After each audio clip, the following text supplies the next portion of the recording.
Olá pessoal, tudo bem? Seja bem-vindo a esse conteúdo que hoje nessa quarta-feira, está substituindo o podcast com esse encerramento da série Transformando Erros Tributários em Verdadeiras Oportunidades de Lucro.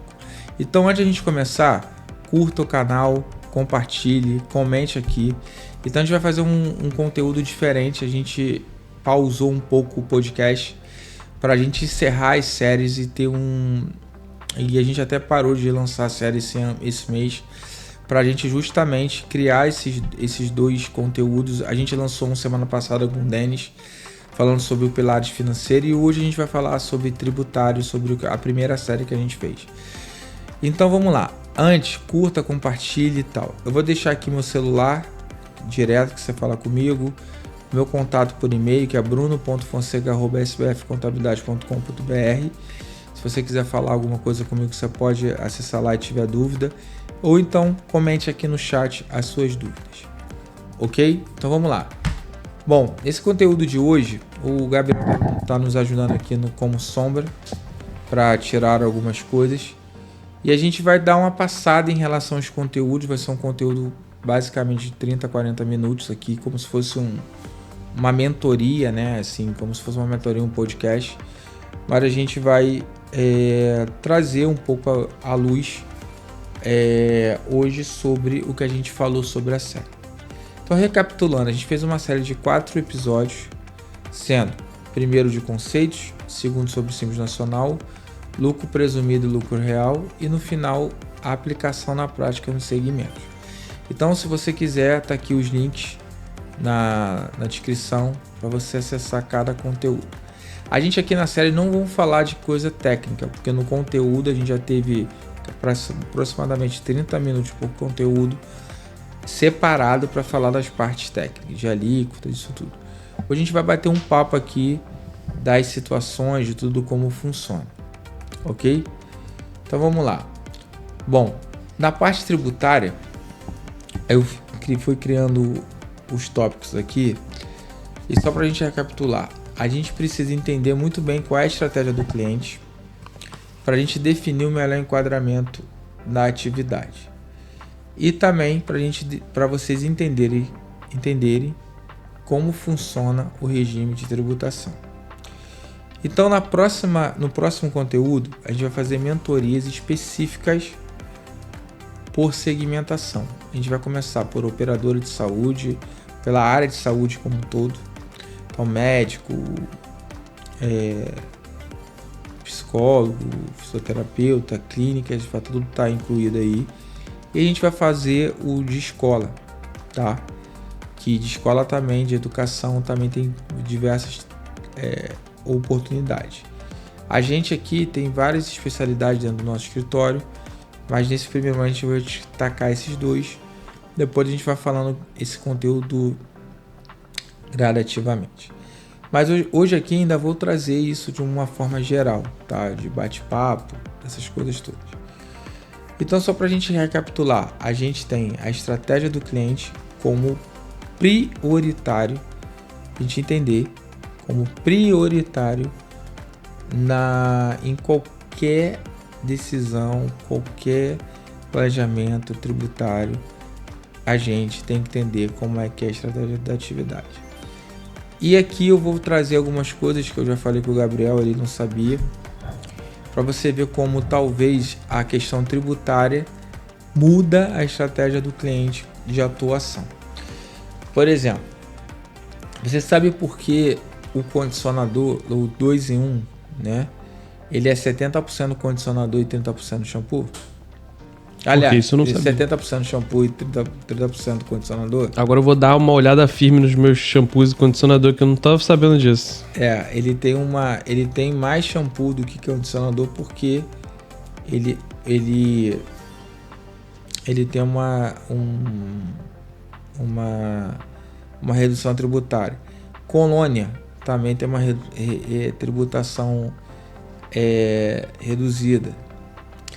O wafer também tem uma tributação reduzida. Quando você vai lá no seu carro receber lá as notas numa concessionária, você recebe nota de de material e nota de serviço. Também é uma estratégia tributária. Então, muitas vezes, a parte tributária, ele reconecta a sua estratégia, a sua organização financeira do seu negócio. Então, assim, as orientações tributárias, o planejamento é fundamental para você dar uma reconectada no que você precisa fazer na sua empresa de uma forma organizacional. Então, se você é clínica de saúde, se você é outras coisas, você tem que entender que alguns procedimentos, por exemplo, podem estar incluídos numa equiparação hospitalar, que você pode ter redução de 70% de carga tributária. Você sabia disso? Não, provavelmente não. Então, assim, você tem que entender que você pode estar dentro do fator R em alguns casos. Você tem que entender que se na escola, se você está aí, você tem escola e está emitindo livro como serviço, porque você tem que emitir nota para a pessoa e você emite como serviço, você está perdendo dinheiro. Isso acontece muito nas empresas pequenas. Você, estou com preguiça, vou emitir a nota carioca. E ali você está emitindo uma alíquota muito maior do que seria. Porque, por exemplo, o livro tem isenção de ICMS, você paga 3% efetivamente de imposto dentro do Simples. Então, tem produtos como farmácia, agência de carro, essas coisas todas, que tem ICMS com substituição tributária. E o que isso significa? Que você já tributa no início e no final você não tributa. Então, se você não tiver isso bem definido, você vai começar a perder dinheiro na tributação final. Então, por isso que é importante uma contabilidade, por isso que é importante uma estratégia tributária, por isso que é importante isso tudo. E eu vou te falar uma coisa aqui que o Farofa não sabia, mas enfim, o Gabriel não sabia, que era o seguinte: por que o McDonald's trabalha com combo?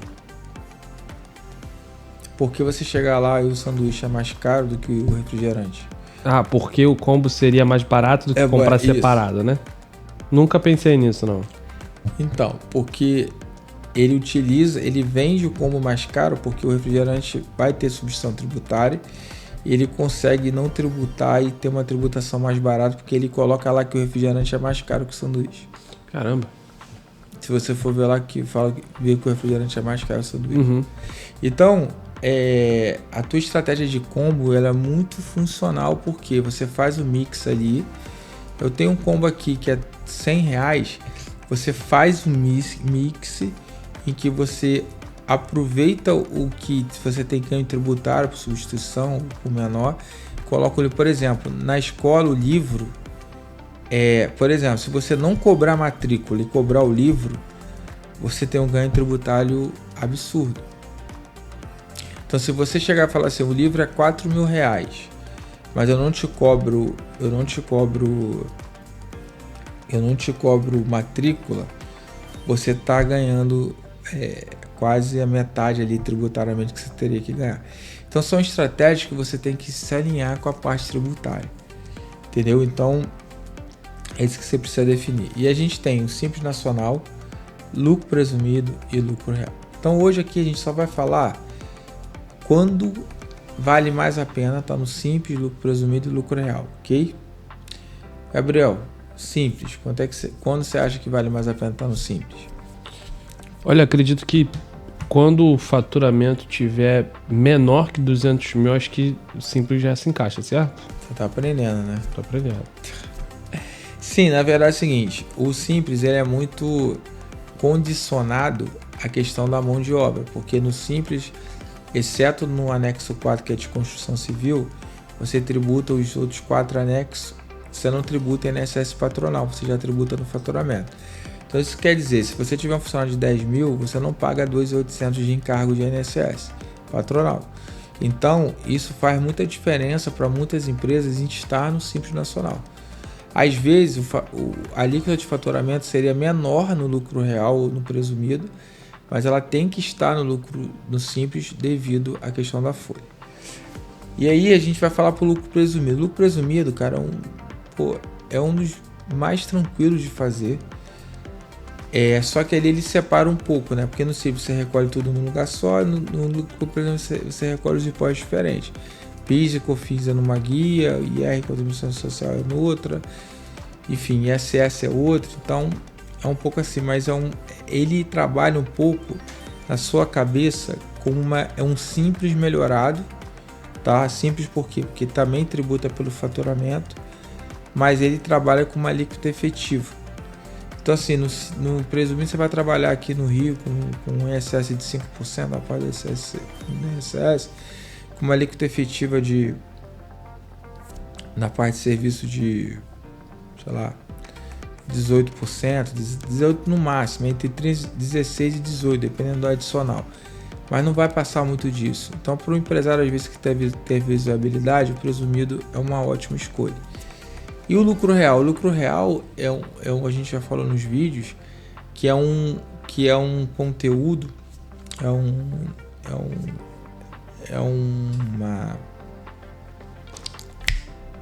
um regime em que tem muito paradigma. Mas assim, quais são as oportunidades do lucro real? Você pode tomar crédito PIS e COFINS da maioria das coisas que você gasta. Então assim, você acaba tributando muitas coisas pela margem. Isso é muito importante para você que compra, que você tem uma organização. Só que assim, o lucro real traz uma exigência dos empresários em estar mais organizado tributariamente e financeiramente.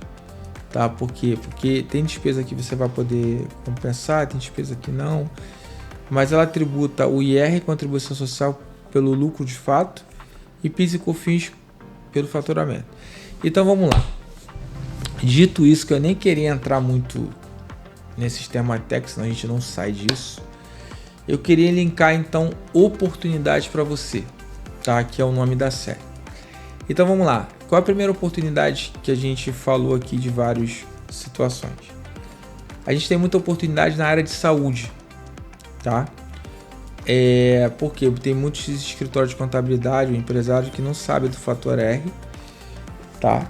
E da equiparação hospitalar, que você pode reduzir até 70% de imposto. Então assim, é uma verdadeira oportunidade. Por quê? Porque ela já começa com a alíquota muito alta.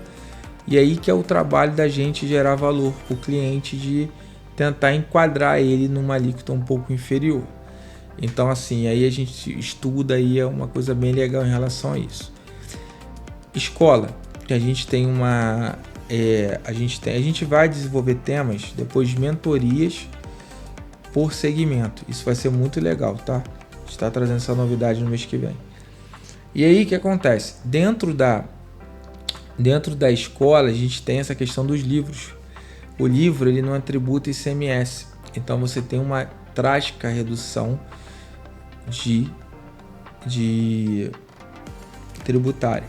Se vocês verem aí, se você é da área de educação, você vê que o Flávio, que é da WhatsApp, ele fala isso claramente. Porque lá o livro é R$3.000, a mensalidade é pequena. Porque ele entende que se você vender o livro, você vai pagar muito menos tributariamente. Então assim, isso está linkado a uma estratégia tributária muito forte, tá? Então, essa parte. Vamos falar também um pouquinho de construção civil. Construção civil, ela é muito pesada em algumas coisas, ela se enquadra no anexo 4, ela tem retenção de INSS, mas às vezes você emite a nota, você pode pegar pedaço como material, pedaço como mão de obra. Você tem a questão de folha que você tem que pagar o INSS patronal. Então é uma área muito sensível a gente ter uma estratégia tributária muito forte.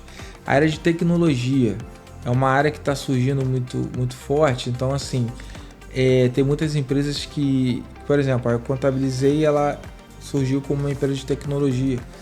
Ela cria uma plataforma e ali na plataforma ela vende tecnologia, mas na verdade ela vende o serviço por trás. Então é um bom caso ali, se você trabalha com tecnologia, entender se a tua solução pode estar enquadrada dentro de uma questão tecnológica. Já falou 4, né? Vou falar mais uma aqui só para a gente finalizar, que é essa questão de restaurante, de farmácia, produtos que tenha substituição tributária. Tem produtos que existe monofásico e substituição tributária, que ele tributa na origem, quando sai da indústria. E aí toda a cadeia pode tomar crédito sobre isso. Então, sobre o exemplo que eu te falei do McDonald's, sobre o exemplo que eu te falei desses produtos ali de condicionador e tal, ele é muito linkado a essa cadeia de substituição tributária, tá? Então, assim, aí você tem muitas oportunidades e aí é onde surge muita questão de redução de fato, de recuperação, porque tem muita contabilidade que tributa errado, que não tributa pelo produto, tributa para o que está ali na nota fiscal. E tem muita... E aí não é só que às vezes questão da contabilidade, é questão do cliente que não tem uma gestão específica de emissão de nota, cadastra de qualquer jeito. É aquele teu outros lá que você cadastra como preguiça, tá, senhor cliente? Isso pode estar te trazendo um prejuízo muito grande no seu bolso. Então fique atento em relação a isso. Então, assim, é basicamente essas 5 oportunidades que a gente, assim, no dia a dia a gente vê muita coisa. Tem outras atividades, todas as atividades tem alguma coisa ou outra que você pode ajustar, de ver. Tem a questão, tem muita essa parte de viagens, de aluguel de temporada. A gente tem 2 clientes muito grandes no ramo em relação a isso.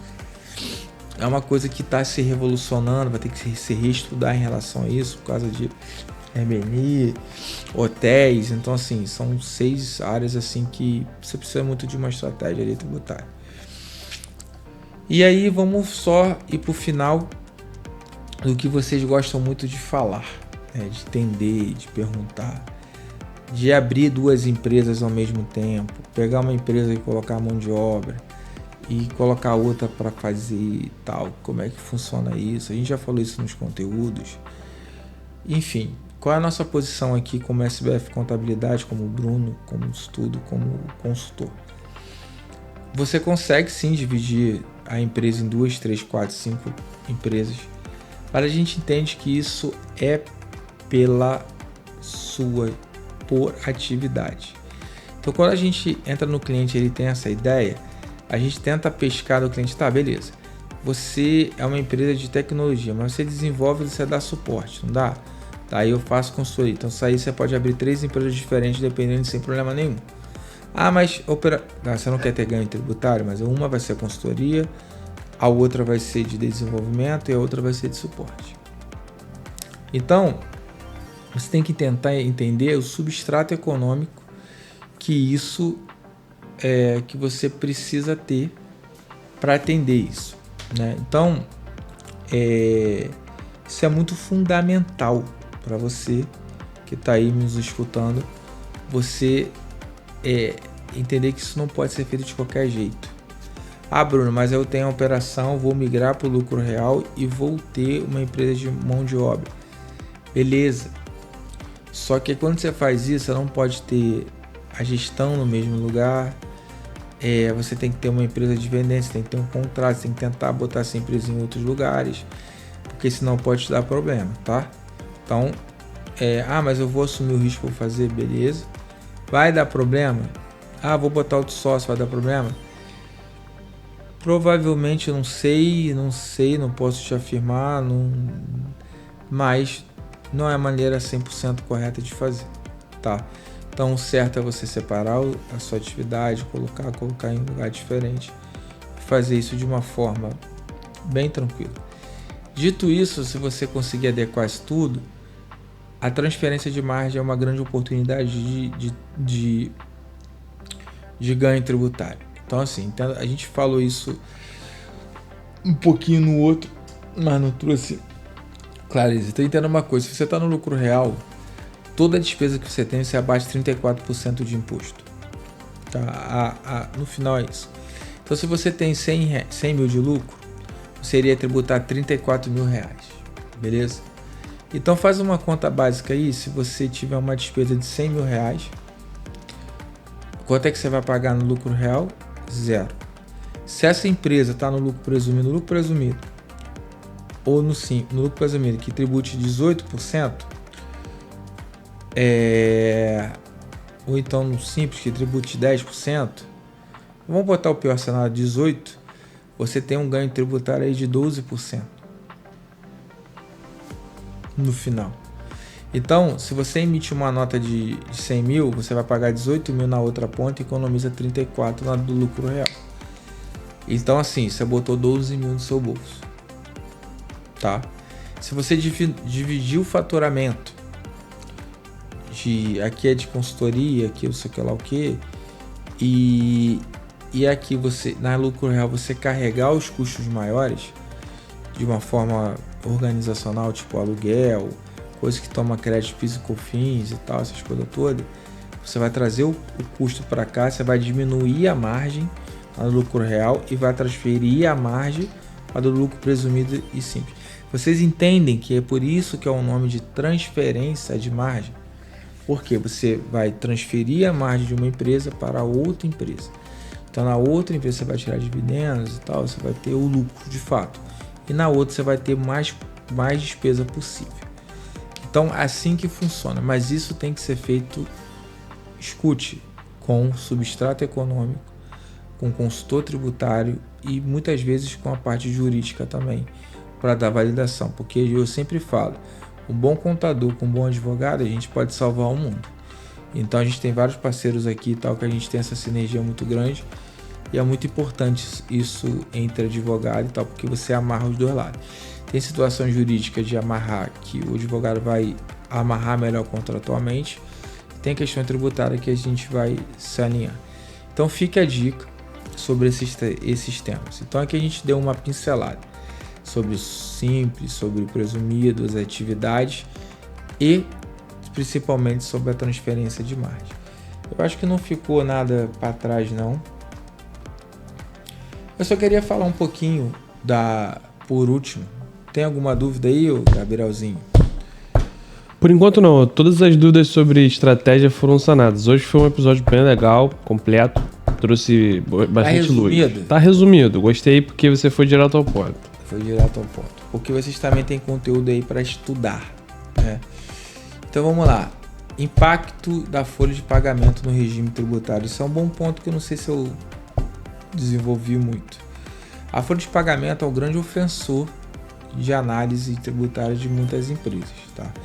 Porque às vezes ela está enquadrada tributariamente no faturamento melhor para o lucro real presumido, mas ela tem que carregar o simples pela questão da folha de pagamento.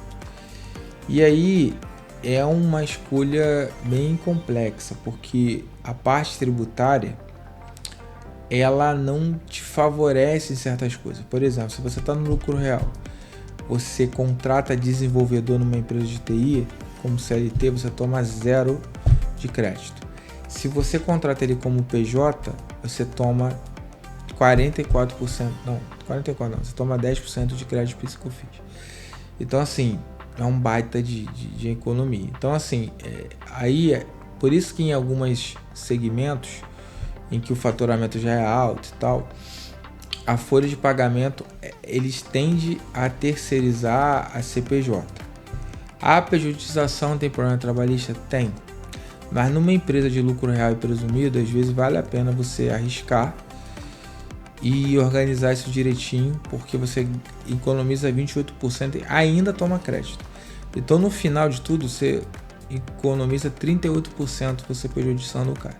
Aí você fazer uma conta básica aí, se alguém te botar na justiça e tal, a conta fecha para essas empresas. Mas assim, eu não estou falando que tem que se fazer isso, tá? Eu acho que a pejotização é muito complexa, mas para algumas áreas funciona muito bem, cara. Então assim, por exemplo, TI já estava chancelado que é PJ, o cara nem quer mais ser CLT.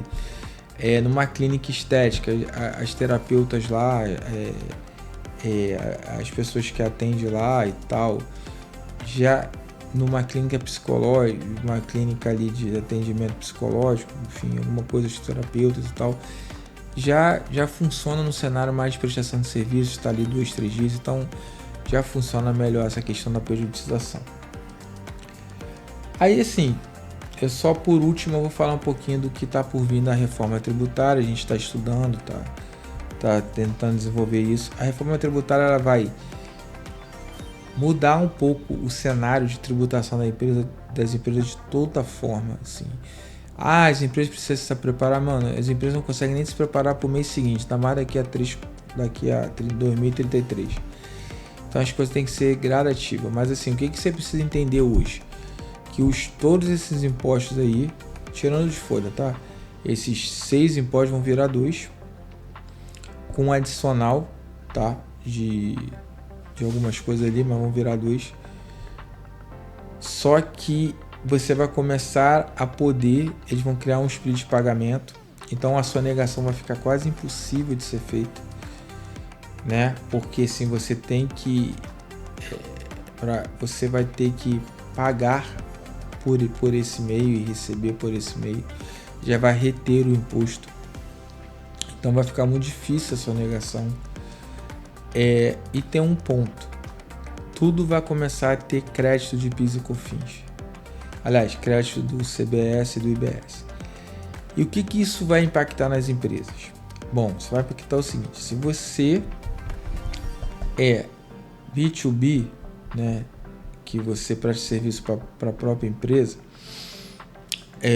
você vai ter que começar a estar no lucro real presumido. Porque as empresas não vão querer tomar serviço de você porque não vão ter crédito. E se você vende direto para consumidor final, aí você talvez vai poder estar no Simples Nacional. Então, vai revolucionar um pouquinho o mercado em relação a isso. A tomada de crédito pode mudar com o governo. Eu acho muito difícil mudar a estrutura. A gente estava discutindo isso no MBA que a gente está fazendo. Só que pode chegar lá, o Tão Simples toma crédito, então algumas coisas podem mudar de acordo com o governo. Mas esse acaba sendo o caminho sem volta. Eu era muito descrente disso, acabou que as coisas aconteceram de uma forma até muito rápida, mas eu acho que pra gente que é contador vai revolucionar um pouco, para você que está recebendo aí também, então vai dar tudo certo. Eu acho que é isso, acho que não tem muita coisa para falar. É um podcast diferente que a gente fez uso, então a gente decidiu pausar um pouco os convidados para justamente trazer esses 2 conteúdos, que é um encerramento das séries, tá? E aí a partir de agora a gente vai voltar com os podcasts e com as mentorias intercaladas por segmento.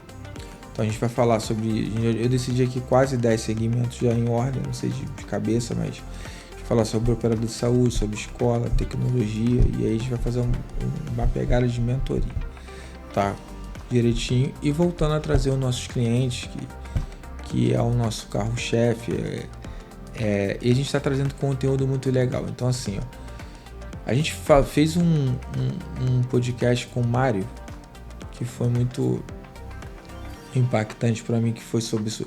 Então vamos recapitular. A gente já fez sobre sustentabilidade, olha só que legal. A gente já fez sobre viagens, pontos de viagem, já fez de educação financeira, a gente já fez de carro, a gente já fez de escola, a gente já fez de investimento, que foi com o chão, a gente já fez de crenças limitantes, a gente já fez 2 de psicólogo, foi muito bom, do seu Gil e da Maeli. Cara, a gente já trouxe muita gente. Já falamos sobre aluguel de temporada. Milhas aéreas. Já falei. A gente já falou de terceirização com o João, de mão de obra. Já falamos sobre o futuro da inteligência artificial. Inteligência artificial foi top. Era pra ser de tecnologia, acabou virando inteligência artificial. Cara, foi Falamos sobre crédito de carbono e como isso vai impactar o de sustentabilidade, né? Ficou muito bom. A gente já falou de jornalismo com o Rafael Marques, até de esportivo. Isso aí são um pouquinho dos bastidores do jornalismo esportivo, na verdade, dos anos 90 ali. Isso aí. Eu acho que foi basicamente isso. Tem outros aí que eu não sei se eu tô esquecendo, mas foram vários. E tem muita coisa boa pra vir. A gente falou de 3 comprado com a Etiópia. A gente falou mais uma de marketing, de conteúdo. A gente falou de clínica odontológica com o Christian. Exatamente. A gente falou, cara, foi muito Tem muito conteúdo aí. Estamos chegando em quase 30. Então fique ligado aí que a gente vai impactar mais a vida de vocês aí, tá bom? Fica com Deus, certinho. Curta, compartilhe, comente aqui embaixo se você tem alguma dúvida, tá bom, gente? Tem alguma dúvida aí? Por enquanto é só. Valeu, gente. Muito obrigado. Tchau, tchau.